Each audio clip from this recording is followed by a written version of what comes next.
Have you ever wondered if there's a pattern to history? What if every single thing that's ever happened, every rise and fall of an empire, every discovery, every failure, wasn't just random chaos? Well, today, we're diving into a fascinating theological framework that sees our entire past as a meticulously planned journey, all designed to restore humanity to a lost state of perfection. Let's unpack this cosmic blueprint. So let's just start with that huge question. I mean, really think about it. What if there was a cosmic plan to fix a broken world?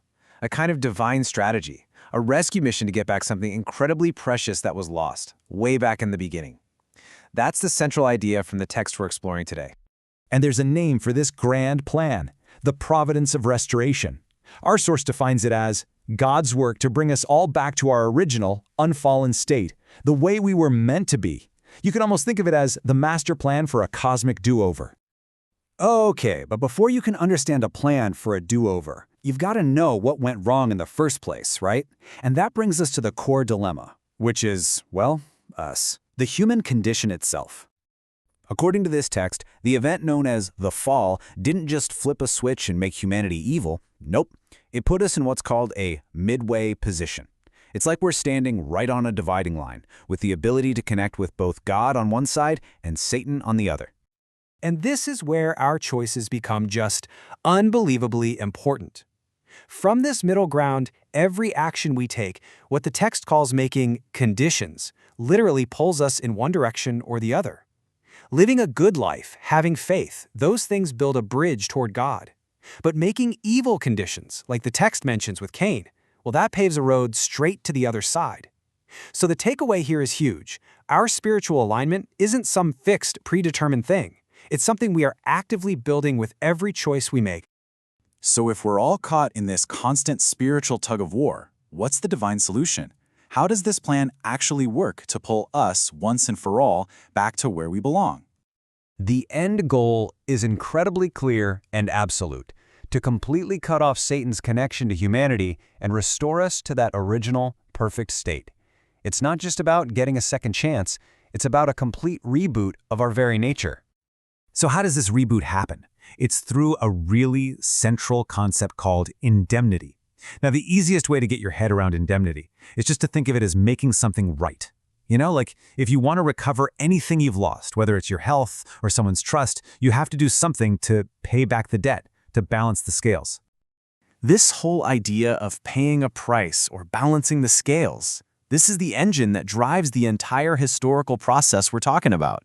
So let's zoom in and really look at how this principle works. The text breaks down 3 different ways this price can be paid. First up, you've got equal indemnity. Pretty straightforward, an eye for an eye. The payment matches the loss. Then there's lesser indemnity, which is kind of like an act of grace. A much smaller payment, like faith, can bring about a huge restoration, like salvation. But then there's this third one, and it is so important: greater indemnity. This is what's required when a previous attempt to make things right fails. The price goes up. The classic example given is when the Israelites' 40-day mission of spying failed because of their lack of faith, and it cost them 40 years of wandering in the desert. And here's the thing. It's not just about paying some random price. The key is that the condition you make has to actively reverse the original mistake. If the first mistake was an act of disbelief, the indemnity condition has to be an even greater act of belief. You literally have to go back to the path where you went wrong and walk it in the complete opposite direction. So, who has to do all this work? Who's responsible? According to this source, we are. The logic is simple. Humanity fell because we failed our part of the responsibility. So to be restored, we have to be the ones to step up and fulfill our part of the deal by making these indemnity conditions. Now, all these individual acts of indemnity, all this human responsibility, it isn't just happening randomly. It's all building toward one central, pivotal event. All of history, in a way, is about meticulously paving the way for the arrival of the Messiah. According to this framework, 2 crucial foundations have to be laid before the Messiah can actually come and be received. The first is called the foundation of faith, and it has 3 key ingredients. You need a central figure to lead the way, someone like an Abraham or a Moses. You need a specific object for the offering, like a physical sacrifice or, later on, the Word of God. And it all has to be done over a specific, set period of time. Okay, so once that first foundation is solid, think of it like the concrete has been poured and set, then you can start building the next part on top, the foundation of substance. This one gets way more personal. Its whole purpose is to create an indemnity condition powerful enough to remove humanity's fallen nature. This is the final prep work, getting us ready to finally welcome the Messiah and be completely made new. All right, we've seen how the plan works on an individual level, but how does this all play out on the massive stage of world history? Well, the source gives us a cosmic timeline, breaking down all of history into these distinct, purposeful ages.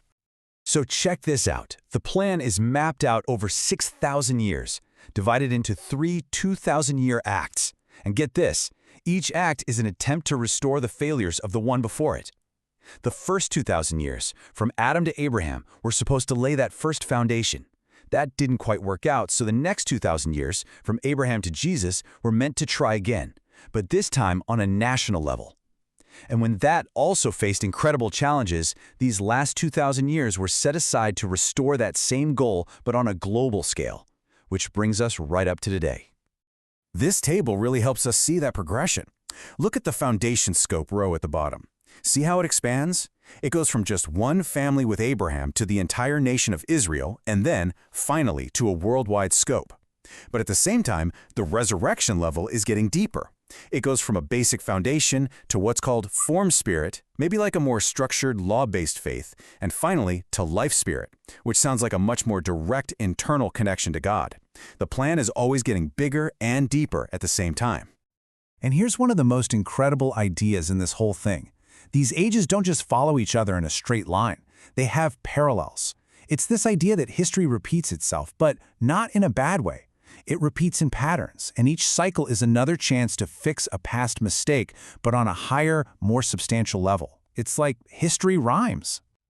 Okay, so we've just looked at a 6,000-year cosmic plan. The obvious question is, what on earth does this have to do with me right now, in my life? Well, this last section brings it all home. The text argues that every single one of us is the sum total of this entire story.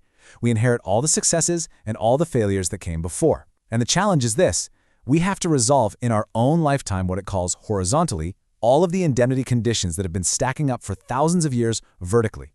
It's like being asked to run one single marathon that pays off the historical debt of every person who couldn't finish the race before you. In this quote, wow, it just hits you, right? It takes this huge cosmic purpose of history and makes it intensely personal. It says that the ultimate responsibility for finishing this grand, incredible plan doesn't fall on some group or some other person in the future. It falls on the individual. It falls on myself. So, we'll leave you with this final thought to chew on. If history really is this grand story of restoration, this epic narrative of setting things right to build a perfect world, then what part are you going to play? What is your chapter in that story? Thanks for joining us.